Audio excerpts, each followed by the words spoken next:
Hi, everyone, and welcome to today's webinar on the recently released Treasury Report to modernize the Community Reinvestment Act. My name is Rebecca King, and I'm the Director of Housing Policy Research for the National Housing Conference.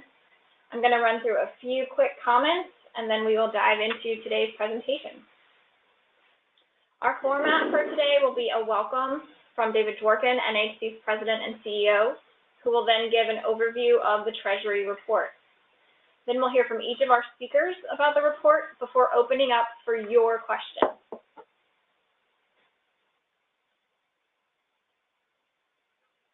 I want to thank our three speakers for today: Jaron Levy with the National Community Reinvestment Coalition, Jim Matthews with Capital One, and Buzz Roberts with the National Association of Affordable Housing Lenders. We will do a more detailed introduction of our speakers later in the webinar, but do want to thank them for being with us today. And then last, before we get started, a few technical details. We are recording this presentation, and an archived copy will be made available on our website. Once the recording is online, we'll send a link to everyone who registered. Barring any technical difficulties, we should have this posted by the end of the week. Please note that your lines are muted in order to ensure clear sound quality. But as I mentioned, we will be taking questions, and you can send them at any time through the question box. And last, if you do run into any technical difficulties, please use the help menu or visit the GoToWebinar support website. With that, I will turn things over to David. Thank you, Rebecca, and thank you all for participating. Thank you especially to our panelists. Since 1977, there's been a tremendous change in the banking industry. The fact that CRA has such broad support today is a testament to the work done by Senator Proxmire and his colleagues over 40 years ago. When CRA was enacted before interstate banking, bank consolidation, repeal of Glass-Steagall, ATMs, internet banking, and now smartphone banking, no one could have imagined how much the world would change. The 1970s was also the peak period of a 40-year span of significant disinvestment from our cities and a continuation of rapid development of greenfields into suburbs and exurbs that took place between 1960 and 2000. And obviously, it was also in response to that first release of HMDA data, which showed very clearly that the change in making discrimination illegal in housing that came with the Fair Housing Act of 1968 had very limited and disappointing impact, and more needed to be done. I'll offer one disclaimer, which is that when I was at the Treasury Department last year, I was part of Secretary Mnuchin's CRA modernization team. And so while I don't speak for the Treasury Department in any way today, and I was not involved in the final deliberations on the report's content, I am going to plead guilty to some degree of pride of, if not authorship, participation, which you can hold against me or appreciate as your reading of the report dictates. The intent from the beginning, I can say, was to make CRA more effective for low and moderate income communities. And once again, really defer to everyone's individual judgment about how well it does that. It's hard for some to believe, but the report, I think, itself actually makes a good case for this claim. There's also a presumption of compliance, which is clear to those of us who have spent our careers working with large bank CRA officers, and controversial, I'm sure, to those who have spent their careers as testers of the bad actors.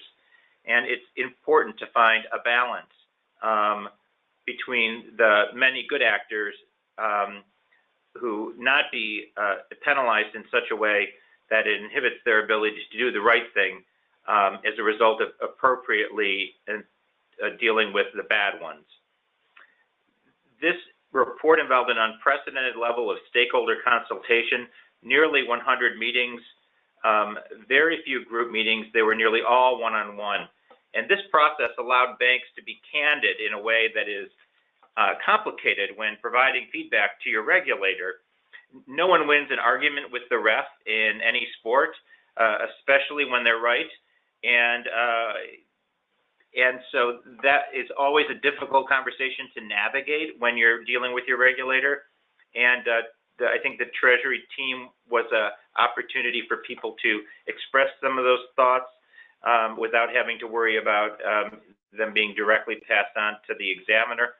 And also without having to raise issues in front of your competitors in a big group meeting of other companies of the same size or nature. Academics were able to share views that were informed but not constrained by their peer-reviewed research, and regulatory staff was able to raise frustrations they'd had, but rarely have a forum to discuss. And finally, advocates were free to both push hard on the issues that were important to them, and they did, and but also to be able to say what they thought was working, which is really important in making these assessments without appearing soft on CRA, worrying how their feedback might be construed. I sincerely hope that this administration and future one maintains this approach to ensure that they make informed decisions. It takes nothing away from an administration's authority to make policy decisions or the participants' freedom to strongly disagree with the outcome.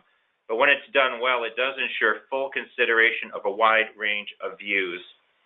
So at this point, I'd like to review some of the key elements in the report. I use that in quotes because it actually ultimately became a memo to regulators so that Treasury would be expressing its views in a way that would be respectful of the independence of the regulators. And that also, I think, contributes to some of the fuzziness and some of the recommendations that the regulators will need to sort out. Number one is the tone and direction of the report is quite supportive of CRA's historic intent.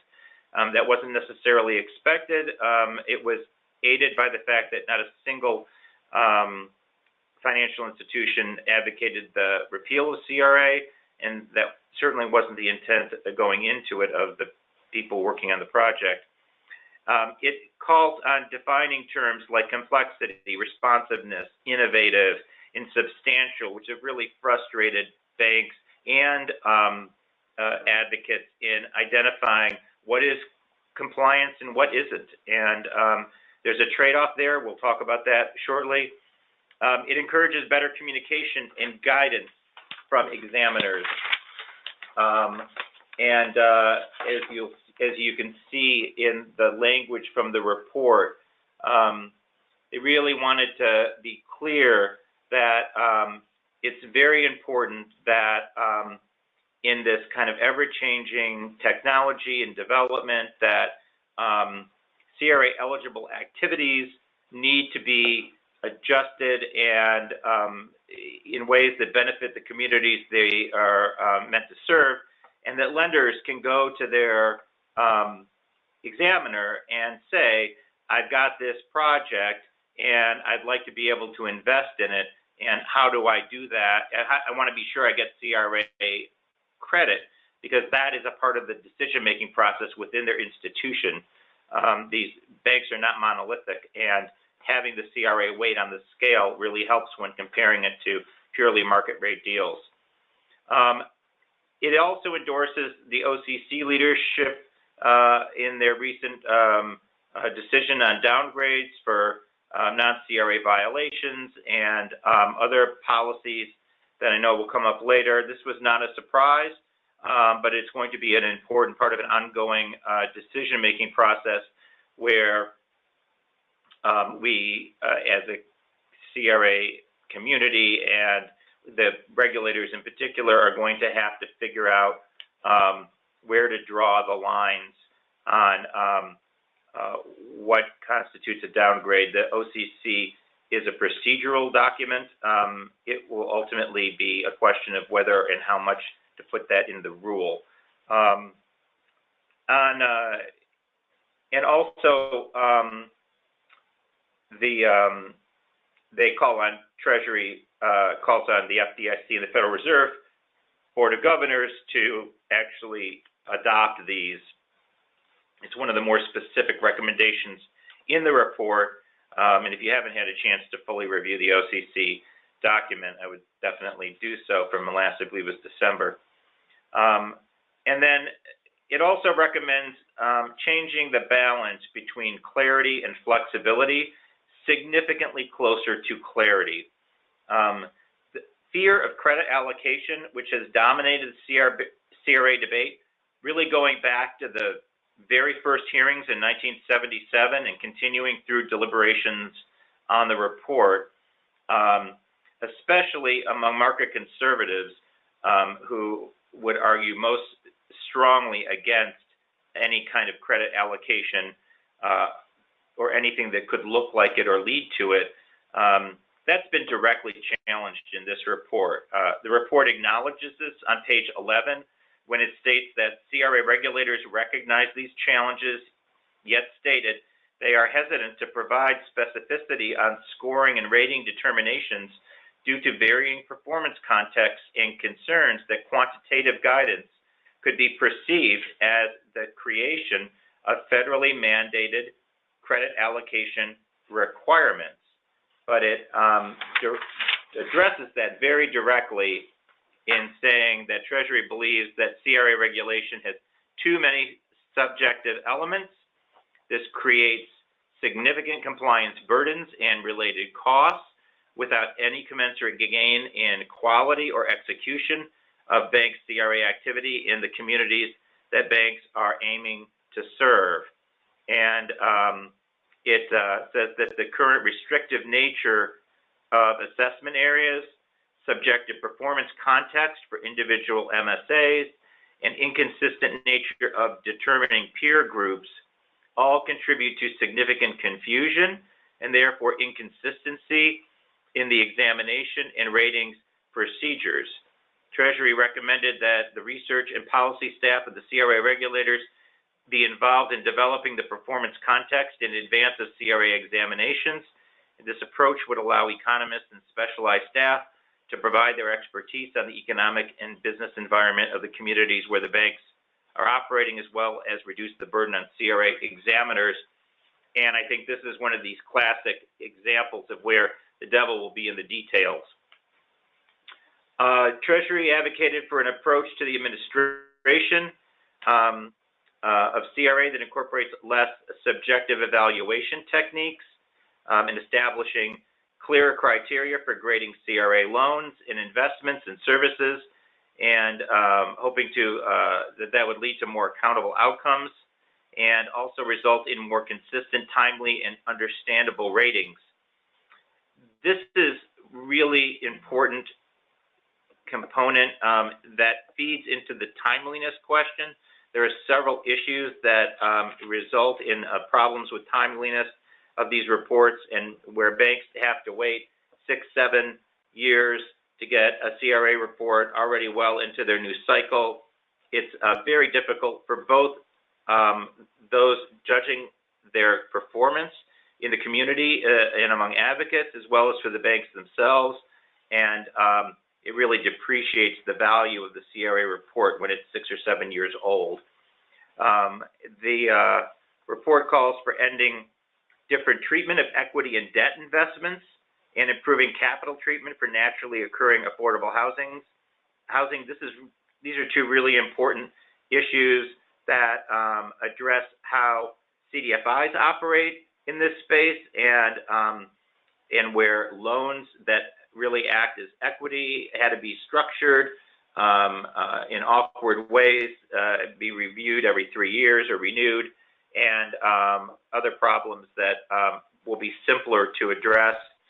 We need to be sure that there aren't any unintended consequences in the way that the rule's actually written.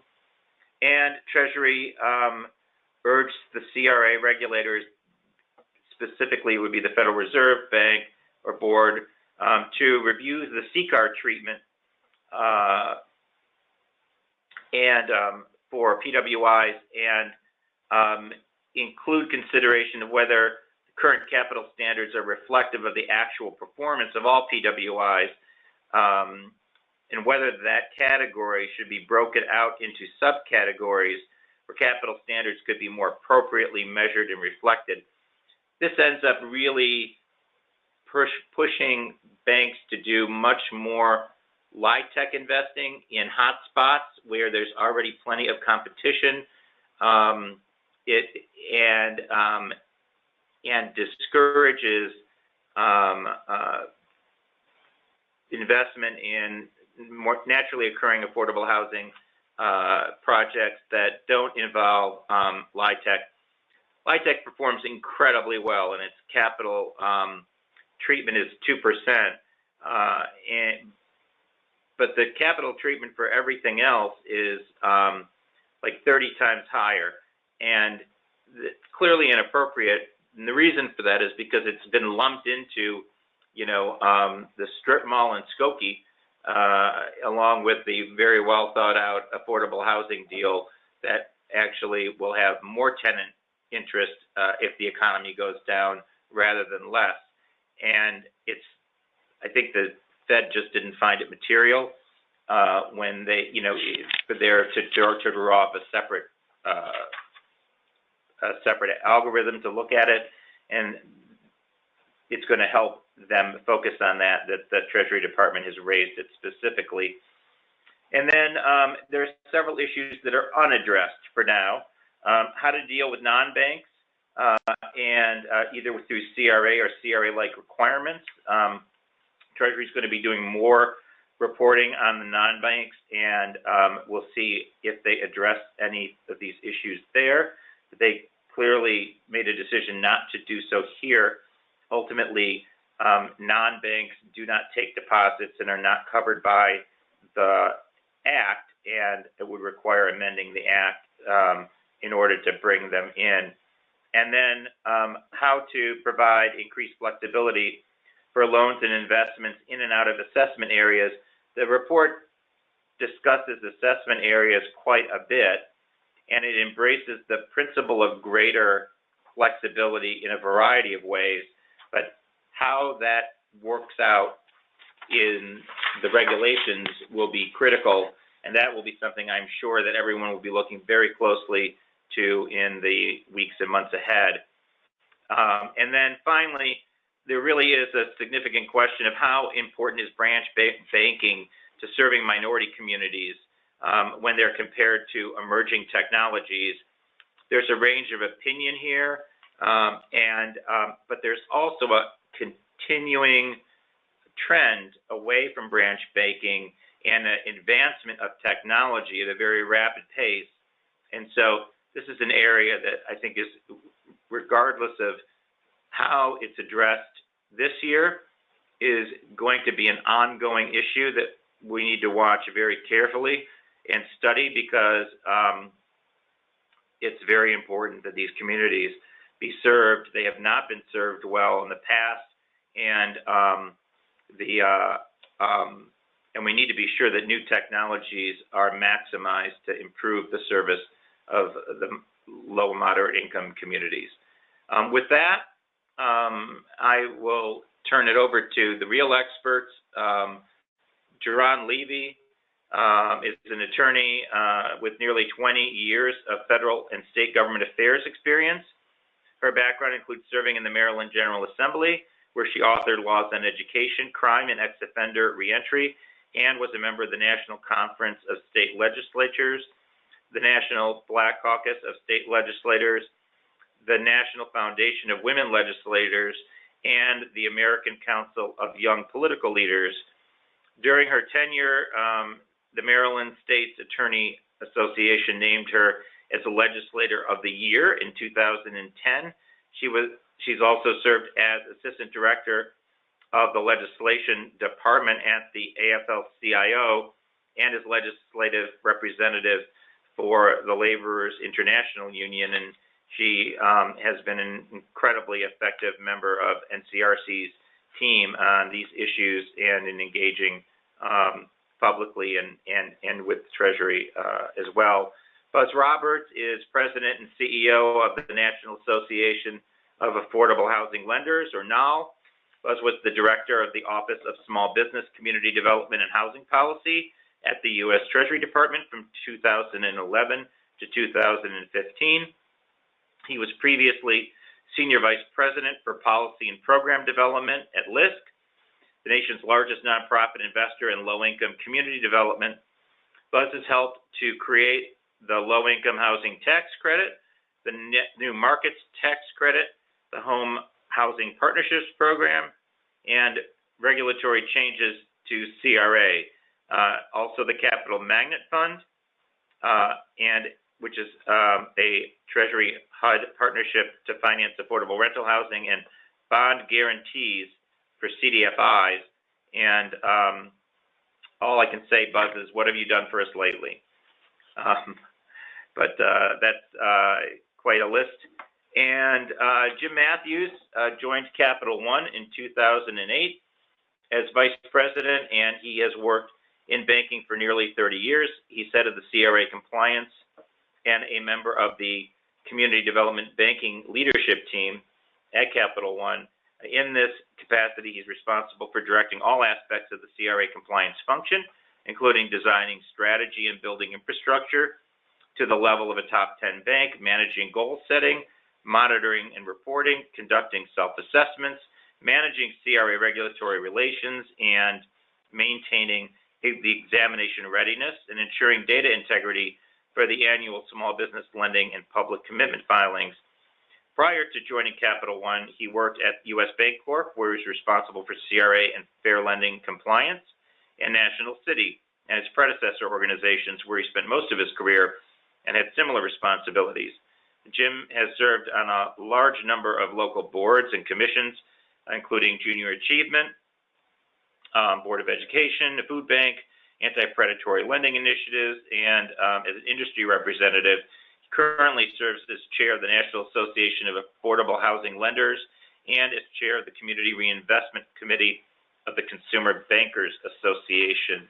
So with that, a distinguished panel, let's start with Buzz, and if you could give us some of your thoughts on this report and where we go from here. Great. Well, thank you, David.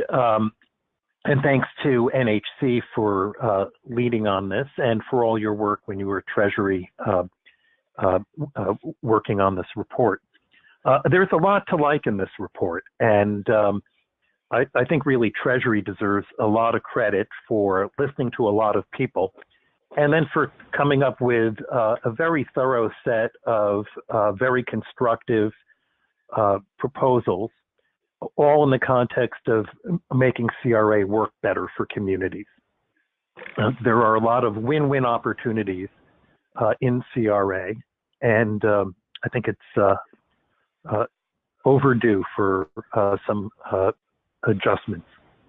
I want to talk briefly about a few things of note here. One is geography. The report spends a lot of time talking about the mismatch between the current way CRA handles geography and through what are called assessment areas. Those are the areas that surround where banks have branches and other deposit-taking facilities.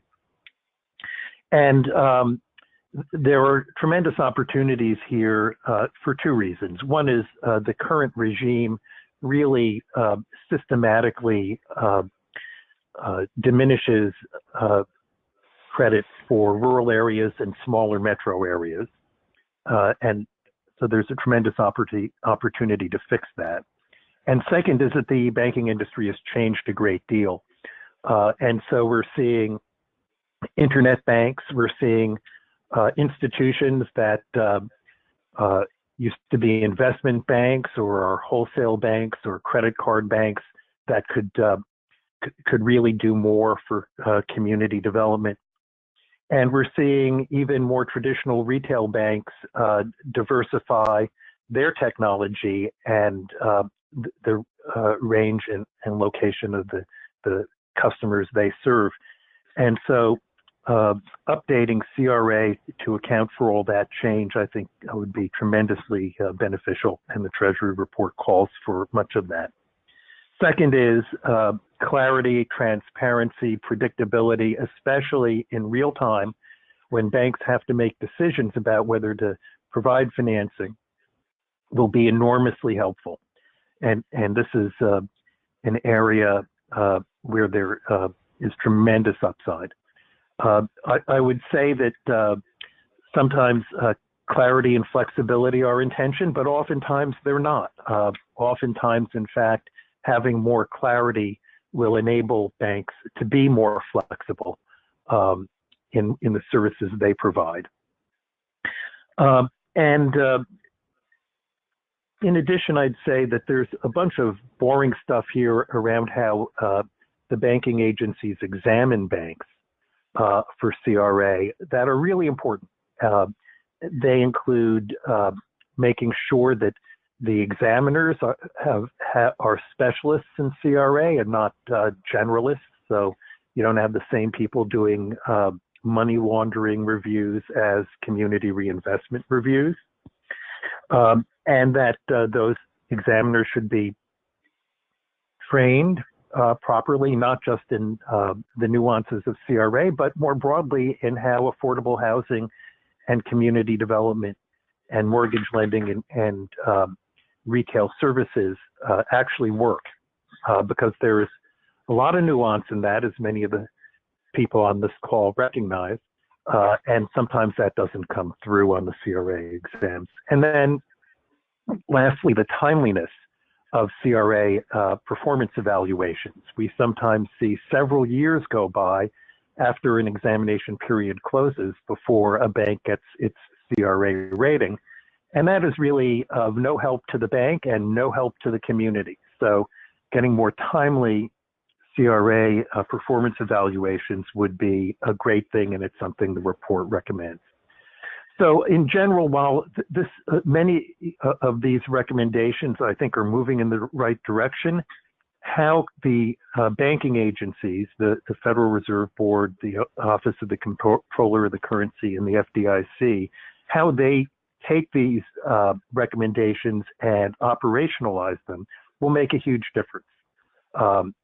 And that applies to both how assessment areas are redefined and applied, and also, as another example, how numerical performance targets are set and what they cover, and what are the numerators and what are the denominators, all the gory details. So it's appropriate that Treasury didn't go too much into those weeds, but I think now the ball is in the court of the banking agencies to take it from here.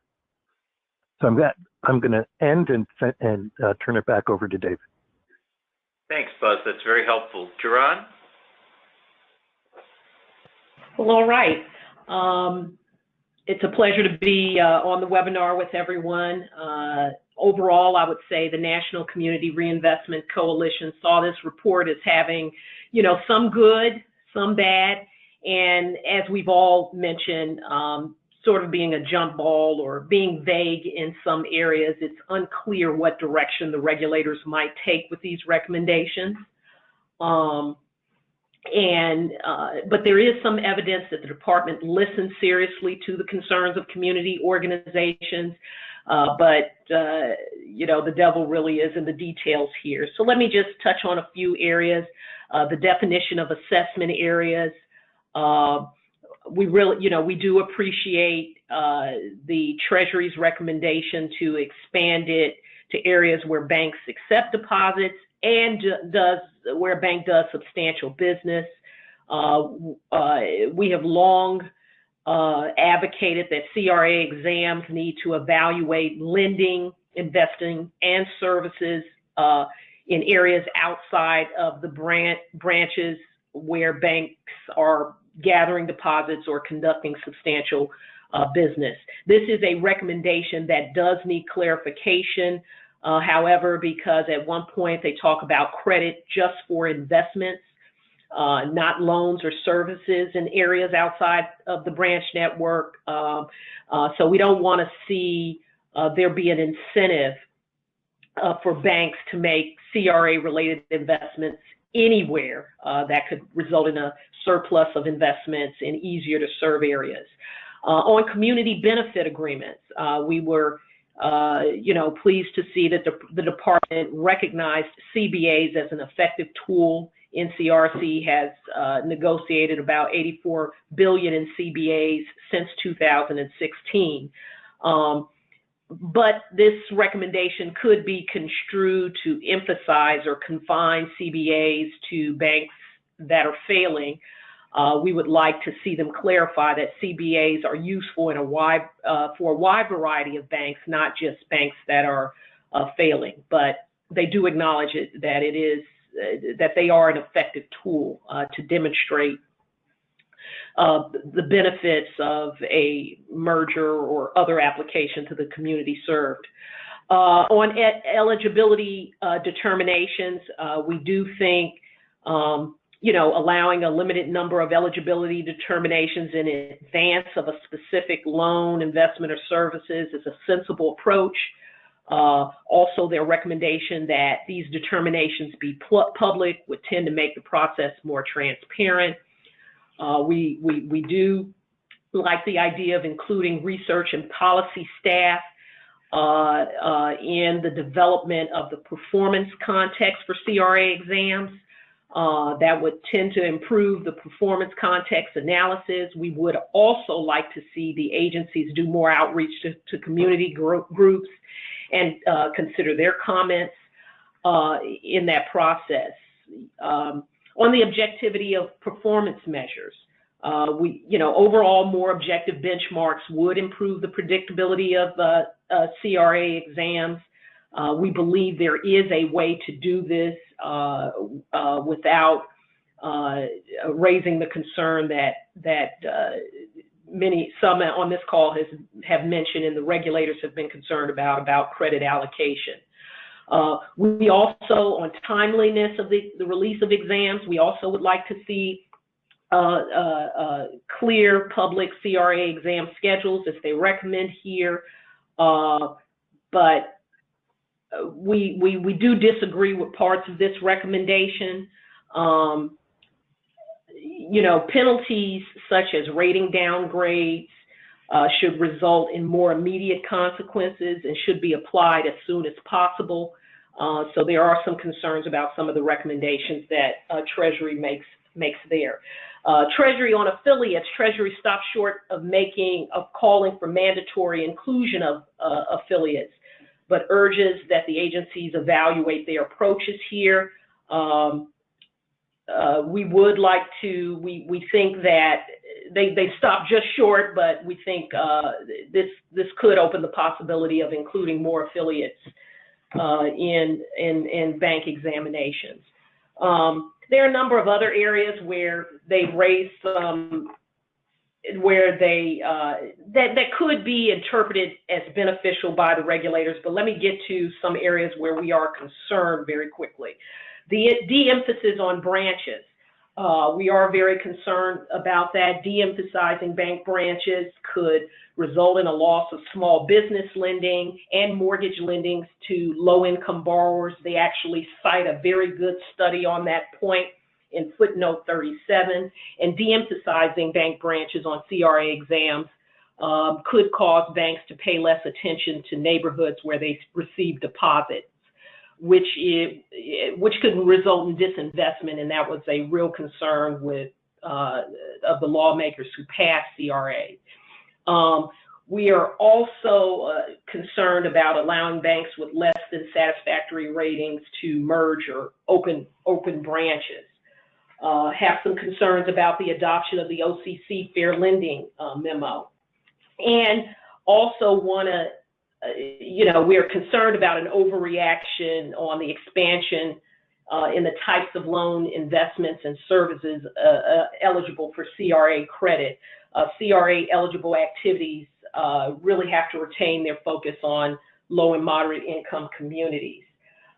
Lastly, I would say we were concerned about some of the commentary about public participation around CRA and strategic plans. We are concerned about how the regulators might interpret that. Public participation is the heart and soul of CRA, and we don't want to see public participation shortchanged. So those are a few areas. I didn't cover them all, but those are some of our reactions to some of what they recommended. Thank you. Very helpful. Jim? Thank you, David, and thank you, NHC, for putting this program together today. Just wanted to start out with a few comments. I do think that Treasury should be commended for the work that they've done. I think one of the things that was really helpful in this process is that you had somebody who was leading it who really didn't have a lot of CRA background or experience. So you really had some fresh eyes looking at it, and fortunately, Mr. Cranville was a quick learner, and he sunk his teeth into this, and you know, as a result of that, I think we have some really good recommendations that are coming out from Treasury.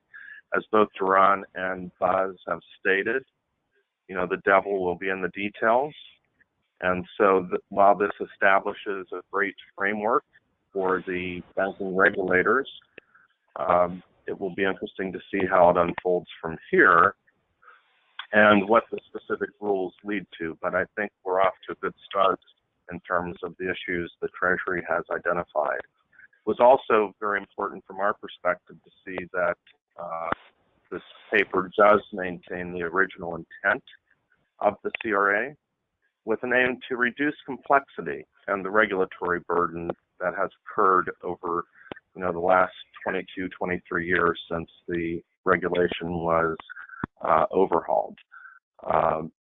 You know, to the extent that banks need less resources to actually qualify CRA activities, that makes more resources available to actually accomplish those activities. So it would be a benefit both to banks and to communities. Just wanted to talk a little bit about some of the specifics. I think everyone has a deep interest in the assessment area discussion. It's probably important to point out that the assessment areas per se are not statutory. For those of you who have been engaged in CRA going back prior to 1995, you'll remember that previously banks delineated communities. They weren't necessarily called assessment areas then, and banks, for the most part, basically drew circles around where their branches were. So I think, you know, now that we're in 2018, we're probably past due in terms of the evolution of that construct of assessment areas, and really trying to understand better how we can define what a bank's community actually is. For many banks, that means that geography is becoming less relevant, or maybe it's not relevant at all when you're talking about limited purpose or wholesale institutions or branchless banks that are mentioned. So you really do need to look at a different construct there, especially as the industry and consumers are evolving in how banking services and products are being provided. With regard to exam clarity and flexibility, the way I'd like to look at this is you basically have three buckets. You have those things that clearly count, you have things that clearly don't count, and you have the gray area in between the two. So I think what the agencies are being charged with here is actually trying to figure out how to shrink the gray space and make the process much more efficient for everyone. So there aren't as many questions and banks have a little more certainty. I don't think there's any way that the gray area can or should be totally eliminated because that would certainly stifle innovation, and innovation has been a key component of most bank CRA programs. I think Buzz had also mentioned about activities that occur outside bank's assessment area. The agencies did try to address that issue in their last rounds of updates to the Q's and A's. However, the threshold was, you know, banks needing to demonstrate that they were being responsive to their assessment areas. That framework does not work, especially if you're looking at a 3-year period, and you have an opportunity that is good for the bank and it's good for the community and it's outside the assessment area that occurs early in your exam period. There is no certainty that you have met the threshold at that point. So I think that's another important issue that the agencies will need to deal with. And then also just the fact that so many of the rules are vague or they're very nuanced. They often are overly restrictive, and so we would support the Treasury's proposal to actually expand the universe of CRA eligible activities. It was very good to see in the report what the industry and I think community organizations and most stakeholders have lobbied for a very long time, and that has to do with specialized CRA examiners, strong training programs, and good career paths for people in the agencies who are involved in CRA examinations. With regard to branches, many banks now have more of their activity occurring through alternative channels than through their branch networks. And I think Treasury is attempting to take that into consideration in this paper as well. How that impacts small business lending and mortgage lending. You know, long gone are the days where you would have a mortgage loan originator or a small business banker sitting in a branch office waiting for the business to come to them. If we had that kind of setup in place today, I dare say many of those employees at the banks would starve to death. They would not be making much money. So the branch is not as key to actually that type of lending as it used to be, and other evidence of that is also suggested in the paper when it references what's been happening in the area of fintechs. So all in all, I would say Treasury's framework is a very good document. It should aid the agencies in developing rules that provide more transparency, clarity, and keep the regulation relevant to the evolving needs of LMI populations and communities. Thank you. That's also very helpful and great perspective from someone who's involved in this on the ground. I was reading your bio and I realized that nearly every single function that you worked on in your career didn't exist before 1977. Very true. So with that, I'm going to turn it back to Rebecca to field some questions, but one of which came up while we were speaking, which when I fell into jargon on PWIs, and PWI is a public welfare investment.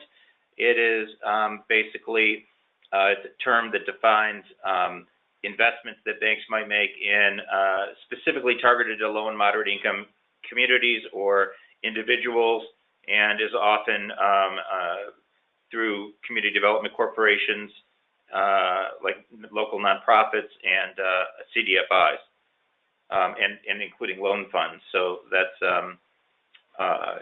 but many of these developments and many of these investments are done without having a public subsidy that has a defined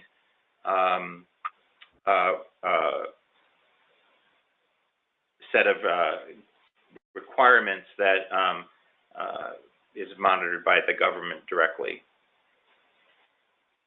We are taking questions, so please send them through the question box. And while folks are thinking, I have a question for David, and maybe our other speakers can weigh in too, but could you touch on kind of what we anticipate happening next in this process? So that's a great question, and I'm interested in, you know, Buzz's perspective on this as well, and Jaron's. But the next step will be that the agencies, and I think in this case particularly the OCC, will put out advance notice of proposed rulemaking in ANPR that is going to begin a process of formal feedback from stakeholders with an ultimate result in the drafting of a new CRA regulation. So Yeah, I mean, traditionally, I was going to say, traditionally, the three federal banking agencies, again, those are the Federal Reserve Board, the Office of the Comptroller of the Currency, and the FDIC, have worked together to set joint policies under CRA. And that's very helpful for consistency reasons. And so one of the questions really is, will the three agencies team up again for this rulemaking process, or will the OCC move out on its own, as the new comptroller of the currency has suggested might be a possibility? So we don't really know that yet, but I think that'll be one of the first indicators of where this process might go.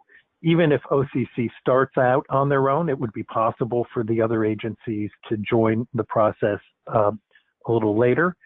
But we all know that it's easier to have everybody there for the landing if they were on the plane for the takeoff.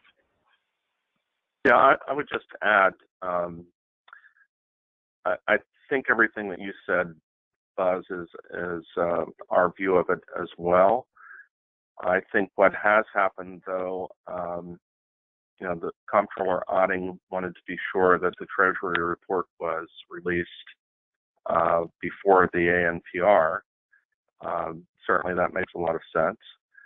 And about 2 or 3 weeks ago, I believe the OCC actually shared their document with the FDIC and the Federal Reserve. And I know that they've been seeking their input. What really isn't clear at this point in time, as you suggested, was whether they will come out with a joint ANPR or whether the comptroller, who was really trying to get this out pretty quickly, as it's one of his top priorities, will want to move forward before those negotiations can be completed, or if he feels that they might not be moving as quickly as he would like. Jaron, anything to add there? No, I mean, I was going to say exactly what Buzz said, but I would just say also, I think, to what extent, early in this process, there looked to be as if Treasury and OCC were kind of going to have report. OCC was also going to have a report in addition to Treasury. So it'll also be interesting to see to what extent OCC's advance notice of proposed rulemaking is in line with what Treasury is saying here. Are they really, are they on the same page, as well as with the three regulators? Yeah, I think that how I would characterize it, based on the conversations that I've had with people involved, is that the Comptroller Otting is happy to keep the door to the bus open, but when it's time to leave the station, he's moving forward whether the other regulators are on it or not. And I think they prefer that they be on it, but I'm certainly going to be watching that very closely to get a feel for how influential he's been in bringing them along, or if in fact they've been able to slow down the process, because I think he's on a pretty aggressive timetable. I'm open to being proved on that. We have had a couple of questions come in, and we're going to go in the order that they were submitted. So there's been some concern that CRA reform during this administration could be dangerous. It seems, based on the report, it's not as bad as some advocates may have feared. Would you agree, and would you kind of go into why?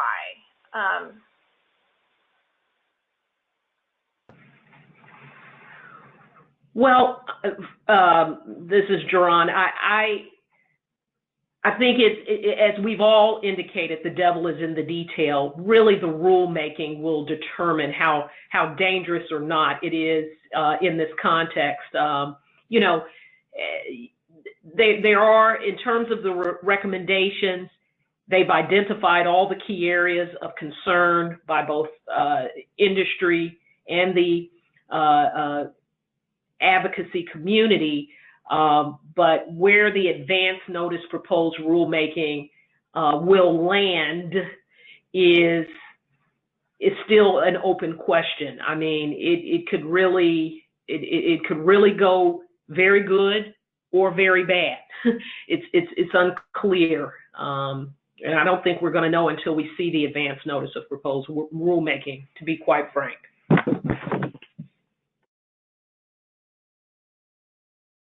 I would also add that I think that, you know, continued engagement is going to be really important here, and a lot of the language in this report came out of very careful and continued engagement by NCRC, and which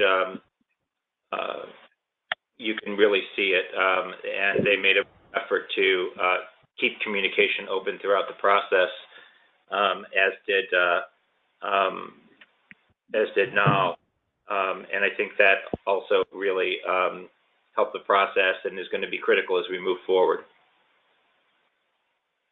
David, I would just add one thing also with regard to the ANPR process. I mean, that generally is a very, very, very early stage. Yep. So it will be interesting to see if in this ANPR, how much of it will be recommendations of, you know, what the OCC has in mind for reforming CRA. But I do believe that there will probably be a lot of questions that the OCC and the other agencies, if they sign on, a lot of questions that will be seeking input from all of the stakeholders as well. I agree. I think there's going to be a lot to read between the lines in the level of specificity that the questions imply or the degree of openness that they're looking for information. So our next question is about the tests. So has there been discussion of merging the three tests together or keeping them separate moving forward in a new CRA world? Well, I can tell you from conversations that I've had, one of the suggestions is kind of lumping every one big bucket. So that would kind of eliminate the three test structure that exists today. There are certainly challenges with a process like that. I think it gets to the simplification that the OCC is seeking. Again, I think it's really going to come down to what ends up being in the ANPR, as to what direction they might be headed.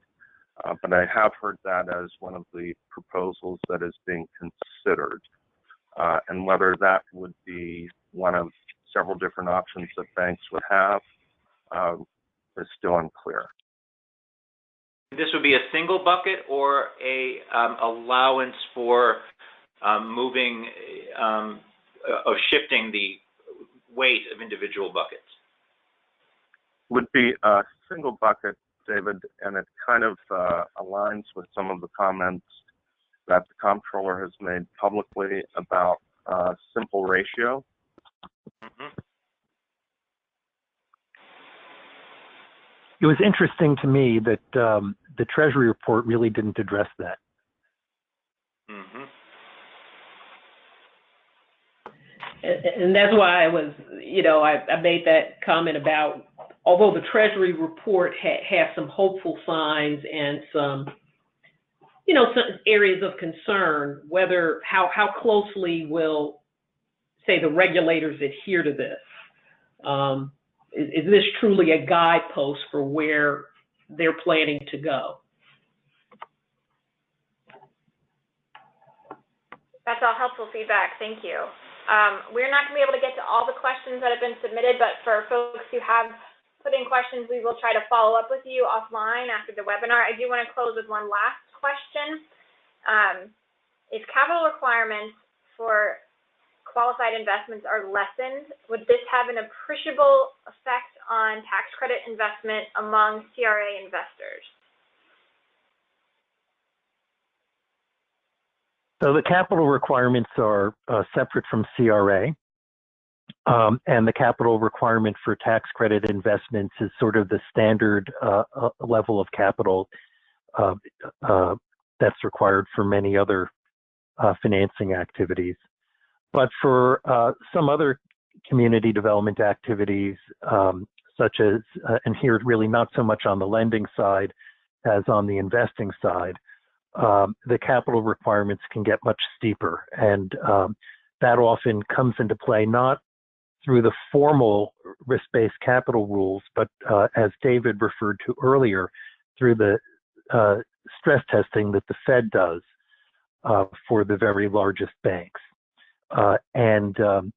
So that stress testing is sort of a capital overlay, and for certain investments, such as in the preservation of naturally occurring affordable housing, the assumed loss rates, in effect the capital requirement overlay, is so high as to be effectively prohibitive.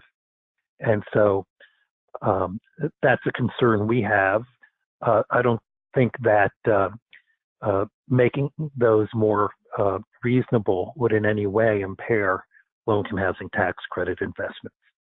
No, I agree. I think that it's conceivable that you could see a small depreciation in pricing in the hottest CRA hotspots, which I think is, one could reasonably argue is a good thing.